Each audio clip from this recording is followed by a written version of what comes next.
দেখো বন্ধুরা, আজকে রান্না করছি। এই দেখো কি রান্না করছি, মুখে আর বললাম না, দেখিয়ে দিচ্ছি।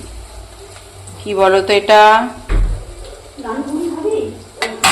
আর এই যে আলু ভাজা হয়ে গেছে, সোয়াবিন।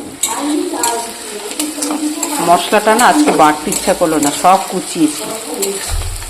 আদা, পেঁয়াজ, রসুন, সব কাঁচা লঙ্কা সব কোচানো, এই কুচিয়ে আজকে রান্না করব।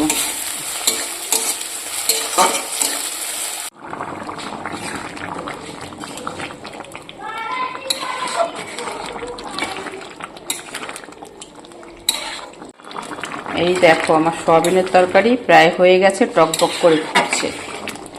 নামিয়ে দিলে এতটা জল থাকবে না। এবার গরম মশলা দেবো, দিয়ে নামিয়ে দেবো।